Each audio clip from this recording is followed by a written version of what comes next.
আজকের আলোচনাটা একটু অন্য রকম, তাই না? হ্যাঁ, মানে একটা সিনেমার গল্প নিয়ে কথা বলবো আমরা, একটা অডিও ট্রান্সক্রিপ্ট থেকে পাওয়া। ঠিক, একটা চীনা সিনেমার গল্প।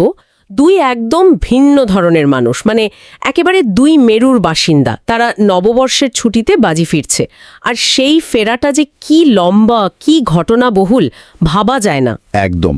আর আমাদের কাজটা হবে ওই জার্নিটার ভেতরে ঢোকা, মানে শুধু ঘটনাগুলো বলা না, বরং চরিত্রগুলো কিভাবে বদলালো, তাদের মধ্যে সম্পর্কটা কেমন করে তৈরি হলো, এই সব কিছু একটু তলিয়ে দেখা। আসল নির্যাসটা কি সেটা বোঝা। উৎসটা যেভাবে গল্পটা বলছে তাতে কিন্তু বেশ মজাও আছে। হ্যাঁ, প্রচুর হাসির ঘটনা আছে, আবার ভাবনার জায়গাও কম নেই। শুরুটাই তো দারুণ। ওই যে বিমানবন্দরে একজন নাকি প্লেনে দুধ নিয়ে যেতে দেবে না শুনে, আরে হ্যাঁ, পুরো 1 বোতল দুধ সেখানেই শেষ করে ফেললো। বাপ্পা, ভাবা যায়? এরকম অদ্ভুত, মানে অপ্রত্যাশিত সব ঘটনা দিয়েই তো গল্পটা জমে ওঠে। ঠিক। তো চরিত্র দুটোর সাথে একটু পরিচয় করিয়ে দেওয়া যাক। হ্যাঁ হ্যাঁ, নিশ্চয়ই। প্রথম জন নিউ গ্যাং, দুধের খামারে কাজ করে, খুব সাদাসিধে মানুষ, একটু গোয়া টাইপেরও। তার লক্ষ্য কি? সে যাচ্ছে চাংশা শহরে, মালিকের কাছ থেকে একটা দেনার রসিদ পেয়েছে 20,000 ইউয়ানের।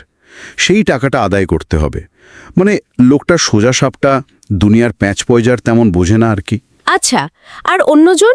অন্যজন লি চ্যাংগং, বেশ বড়লোক, সফল বিজনেসম্যান, একটু কেতাদুরস্ত, মানে নিজেকেই থাকে বেশি। আর তার ভাবনা চিন্তাও বেশ অন্যরকম। কি রকম? তার কথা হলো, টাকা গেলে আবার কামানো যায়, কিন্তু বিবেক গেলে নাকি আরও বেশি টাকা আসে। সে কি? এ কেমন কথা? হ্যাঁ, মানে একটু বস্তুবাদী আর কি। তিনিও নববর্ষের ছুটিতে বাড়ি ফিরছেন। দুজন তো তাহলে একেবারে বিপরীত। এরা একসাথে জুড়ল কি করে? সেটাই তো আসল মজা। নিউ গ্যাং ট্রেনের টিকিট কেটেছে চাংশা যাবে বলে, আর বিমানবন্দরেই ওই দুধ খাওয়ার ঘটনাটা ঘটায়। যেটা শুনে সবাই অবাক। হ্যাঁ, সবাই তো অবাক। তারপর প্লেনে উঠে দেখে তার ঠিক পাশের সিটেই বসে আছেন লি চেংগং। আচ্ছা। আর নিউ গ্যাং তো খুব আলাপি। সে লি চেংগংকে নিজের গল্প, কেন যাচ্ছে, সব বলতে শুরু করে। তারপর প্লেনেও কি কিছু ঘটলো? ঘটল তো। প্লেন ওড়ার পর নিউ গ্যাংয়ের অস্বস্তি হচ্ছে। সে বলল কিনা জানালাটা খুলে দিতে, একটু তাজা হাওয়া খাবে। আরে, প্লেনের জানালা খুলবে? হ্যাঁ, সে জানেই না যে প্লেনের জানালা খোলা যায় না। শুনে তো অবাক। আর লি চেংগং তখন মজা করে বলছে আবহাওয়া খুব খারাপ না হলে প্লেন নামবে না। আর ঠিক তখনই কি হলো? ঘোষণা হলো চাংশায় ভয়ঙ্কর তুষারপাত, প্লেন আর সেখানে নামতে পারবে না, আবার আগের জায়গায় ফিরে যাচ্ছে। সত্যি নিউ গ্যাংয়ের কথাটা ফলে গেল? একদম, যেন একটা পূর্বাভাস। আর এখান থেকেই তাদের আসল ভোগান্তি শুরু। এটাই কি সেই চুন জোনের বাস্তবতা যেটা চীনে নববর্ষের সময় হয়? হ্যাঁ, ঠিক ধরেছেন। কোটি কোটি মানুষ তখন বাড়ি ফেরে, ট্রান্সপোর্টেশনের উপর বিশাল চাপ। তাদের এই ভোগান্তিটা তারই একটা ছোট উদাহরণ। তো প্লেন যখন বাতিল হলো তখন তারা কি করলো? ট্রেনে? হ্যাঁ, ট্রেনে যাওয়ার সিদ্ধান্ত নিল, কিন্তু টিকিট পাওয়া তো তখন ভীষণ কঠিন। লি চেংগং অনেক কষ্টে, সম্ভবত ব্ল্যাকে, একটা টিকিট জোগাড় করল। আচ্ছা। কিন্তু ট্রেনে উঠে দেখে নিউ গ্যাংয়ের টিকিটের সিট নম্বর আর তার টিকিটের নম্বর একই। সে কি? তাহলে কোনটা আসল? চেক করে দেখা গেল লি চেংগংয়ের টিকিটটাই নকল। ও বেচারা। হ্যাঁ, কালোবাজারির শিকার আর কি। সে প্রথমে একটু ভাব দেখালেও, মানে সত্যিটা সামনে আসায় একটু অপ্রস্তুত হয়ে গেল। শেষে নিউ গ্যাংকেই তার সিটে বসতে দিল। এটা তো লি চেংগংয়ের চরিত্র একটা ছোট বদল, তাই না? তার ওই হিসেবি মনোভাবের বাইরে কিছু একটা। ঠিক, একটা হালকা আঁচড় বলা যেতে পারে। কিন্তু তাদের কপালে স্বস্তি বেশিক্ষণ ছিল না। আবার কি হলো? ট্রেন কিছু দূর যাওয়ার পরই আবার ঘোষণা, সামনে ল্যান্ডস্লাইড, ভূমিধস, ট্রেন আর এগোবে না। আরে না, আবার নিউ গ্যাংয়ের কথা কি তাহলে সবসময় ফলে যায়? মনে তো হচ্ছে তাই, অথবা তাদের ভাগ্যটাই এরকম। তারপর? বাস। হ্যাঁ, সবাই ট্রেন থেকে নেমে বাসে উঠল, কিন্তু বাস ড্রাইভার গ্রামের ভেতরে শর্টকাট রাস্তা দিয়ে যেতে রাজি নয়। কেন? রিস্ক নিতে চায় না। তখন লি চেংগং আবার তার টাকার খেলা দেখালো। বেশি পয়সা দিল, বলল অ্যাক্সিডেন্ট হলে সব দায় তার। ড্রাইভার রাজি হলো। কিন্তু শর্টকাট নিতে গিয়েই তো গন্ডগোলটা বাধে মনে হয়। একদম। বাসটা গ্রামের রাস্তায় এক বৃদ্ধাকে প্রায় ধাক্কা মেরেই ফেলেছিল আর কি। ও বাবা! আর যায় কোথায়? গ্রামের লোক সব রেড়ে করে তেড়ে এলো। বৃদ্ধার স্বামী আবার গ্রামের মোড়ল বাস আটকে দিল। লি চেঙ্গং কি টাকা দিয়ে মেটাতে চেয়েছিল? হ্যাঁ, চেষ্টা করেছিল, কিন্তু তাতে ঝামেলা আরও বাড়ল। গ্রামের লোক আরও ক্ষেপে গেল। তখন নিউ গ্যাং যা করল সেটা ভাবাই যায় না। কি করলো সে? সে বাস থেকে নামল, তারপর অদ্ভুত সব ব্যায়াম করতে লাগলো। এরপর হঠাৎ করে বৃদ্ধাকে কোলে তুলে নিয়ে ঝাঁকাতে শুরু করলো। হ্যাঁ, ঝাঁকাতে কেন? আর সেটাই তো আশ্চর্য। ঝাঁকানোর ফলে বৃদ্ধার গলা থেকে আটকে থাকা একটা খেজুর পট করে বেরিয়ে এলো। আসলে বাসের ধাক্কা লাগেনি, উনি খেজুর খেতে গিয়ে গলায় আটকে ফেলেছিলেন। বাবা, এ তো ম্যাজিক। হ্যাঁ, একেবারে তাই। নিউগিংয়ের এই কাণ্ড দেখে তো গ্রামবাসী থোপ। মোড়লও খুব খুশি। তিনি আর আটকালেন না। কিন্তু কি? বাসটাই আর স্টার্ট নিল না। ধুর। শেষে ওই মোড়লেই দয়াপরবশ হয়ে তাদের হানকৌ শহর পর্যন্ত যাওয়ার জন্য গ্রামের একটা গাড়ির ব্যবস্থা করে দিলেন। এই ঘটনাটা নিশ্চয়ই লি চেংকংকে খুব ভাবিয়েছে। হ্যাঁ, সে বুঝতে পারল যে টাকা দিয়ে সব সময় সব হয় না। নিউগিংয়ের এই সরল কিন্তু কার্যকর পদ্ধতিটা তাকে নাড়া দিল। হানকৌ শহরে পৌঁছেও কি তাদের ভোগান্তি চলল তো। সেখানে নিউগিং আবার এক প্রতারকের পাল্লায় পড়ল। কিরকম? এক মহিলা কান্নাকাটি করে অসুস্থ মেয়ে চিকিৎসার নাম করে তার কাছ থেকে প্রায় সব টাকাই হাতিয়ে নিল। লি চেংকাং কিন্তু প্রথম থেকেই বলছিল মহিলাটার সুবিধা নয়। কিন্তু নিউগিং সরল বিশ্বাসে টাকাটা দিয়ে দিল।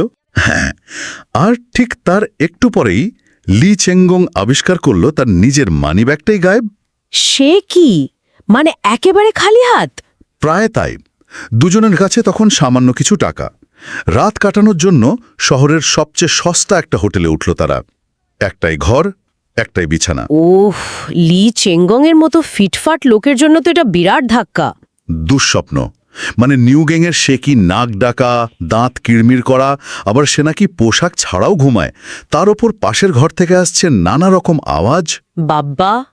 লি চেঙ্গং বিরক্ত হয়ে পাশের ঘরে নালিশ জানাতে গেল, কিন্তু ভুল করে ঢুকে পড়ল অন্য এক মহিলার ঘরে।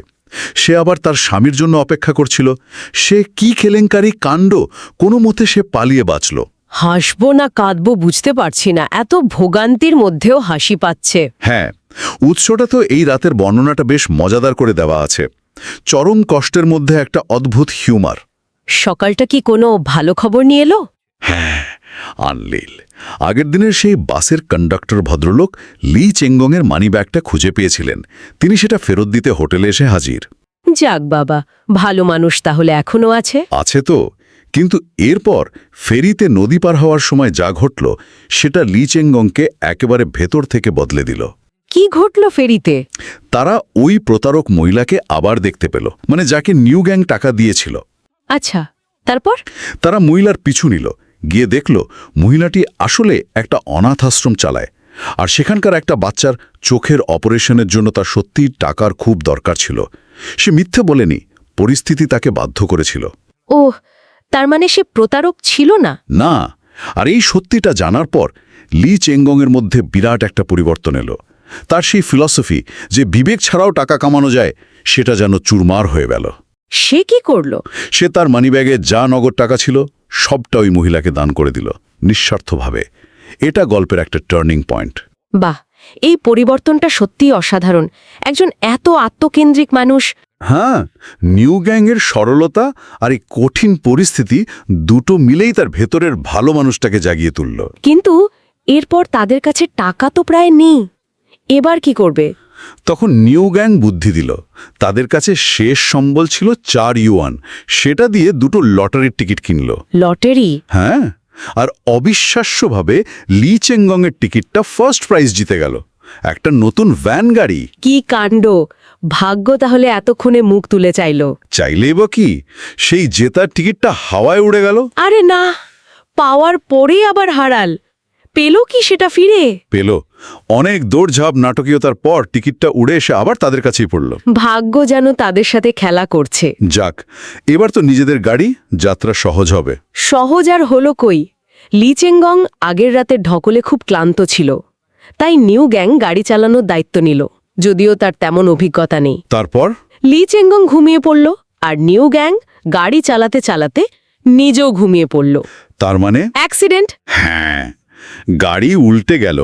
তবে উৎসে মজা করে লেখা আছে, আমেরিকান সিনেমার মতো গাড়িতে আগুন ধরে বিস্ফোরণ হয়নি। হা হা, নিউ গ্যাংয়ের কমেন্টে নিশ্চয়ই ছিল দেখার মতো। হ্যাঁ, সে বলল এটা আমেরিকান সিনেমা নয় যে গাড়ি উল্টালেই ব্লাস্ট হবে। নববর্ষের আগের রাতটা তাহলে রাস্তাতেই কাটল। একদম। উল্টে যাওয়া গাড়ির পাশে আগুন জ্বেলে নুডলস খেয়ে এত কিছুর পরেও এই কঠিন পরিস্থিতিতে তাদের মধ্যে একটা অদ্ভুত বন্ধুত্ব, একটা বোঝাপড়া তৈরি হয়ে গেছে ততক্ষণে। পরের দিন সকালে চাংশা পৌঁছালো। তবে তার আগে নিউ গ্যাং আরেকটু নাটক করল। পায়ে ব্যথার ভান করে লি চংগংকে দিয়ে মালপত্র টানালো। ছেলে মানুষ আর কি। হ্যাঁ, শেষে একটা মুরগি বোঝাই ট্রাকের লিফট পেল তারা। আর চাংশা শহরে যখন নামল তখন তাদের অবস্থা দেখার মতো। সারা গায়ে মুরগির পালক, একেবারে বিধ্বস্ত। যাত্রা শেষ হলো তাহলে? হলো, কিন্তু গল্পে আরেকটু বাকি আছে। চাংশা পৌঁছে তারা আলাদা হয়ে যায়, কিন্তু লি চেংগং চলে যাওয়ার আগে একটা কাজ করে। কি কাজ? সে বুঝতে পেরেছিল নিউ গ্যাংয়ের পক্ষে ওই আসল দেনাদারের কাছ থেকে টাকা আদায় করা হয়তো সম্ভব হবে না। তাই সে লুকিয়ে একজন লোককে ঠিক করে পাঠায়। সেই লোক দেনাদার সেজে নিউ গ্যাংকে পুরো 20,000 ইউয়ান দিয়ে দেয়। বাহ, এটা তো লি চেংগংয়ের সম্পূর্ণ বদলের প্রমাণ। সে শুধু সহানুভূতি দেখাচ্ছে না, সক্রিয়ভাবে সাহায্যও করছে। ঠিক তাই, তার ভেতরের মানুষটা পুরোপুরি বদলে গেছে। আর একদম শেষে কি হয়? 1 বছর পর লি চেংগং আবার প্লেনে বাড়ি ফিরছে।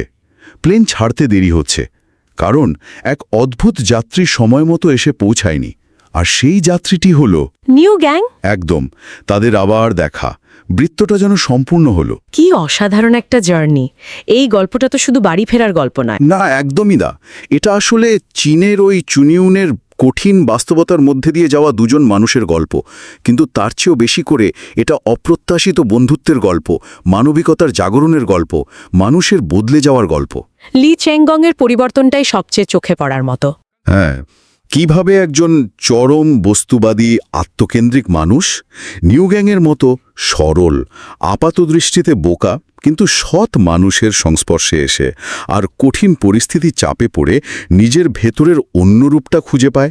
এখানে ওই গ্রামীণ সরলতা আর শহরের জটিলতার একটা তুলনাও চলে আসে, তাই না? অবশ্যই।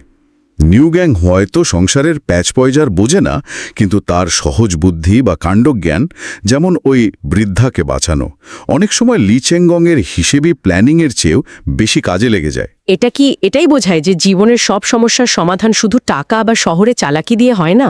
আমার তো তাই মনে হয়। আর সবচেয়ে বড় যে প্রশ্নটা গল্পটা তোলে সেটা হলো অর্থ বনাম মানবতা। লি চেংগং যাত্রা শুরু করেছিল টাকাকেই সব ভেবে, কিন্তু শেষ পর্যন্ত সে বোঝে যে মানুষের প্রতি টান, সম্পর্ক, সহানুভূতি, এগুলোর দাম অনেক বেশি। বিশেষ করে নিউ গ্যাংয়ের মতো একজনকে দেখে, যার কিছুই নেই কিন্তু সে সহজেই অন্যকে বিশ্বাস করে সাহায্য করে। একদম। আর পুরো গল্প জুড়ে ওই ছোট ছোট মজার ঘটনাগুলো, দুধ খাওয়া, নকল টিকিট, হোটেলের সেই রাত, লটারি জেতার হারা, মুরগির ট্র্যাকে চাপা, এগুলো গল্পটাকে শুধু মজাদারই করেনি, চরিত্রগুলোর ভেতরের বদলগুলোকেও স্পষ্ট করেছে। উৎস বলছে এই সিনেমা রেনজাই জংতু বা লস্ট অন জার্নি একটা ক্লাসিক। হ্যাঁ, বোঝাই যাচ্ছে কেন। এর আবেদনটা চিরন্তন।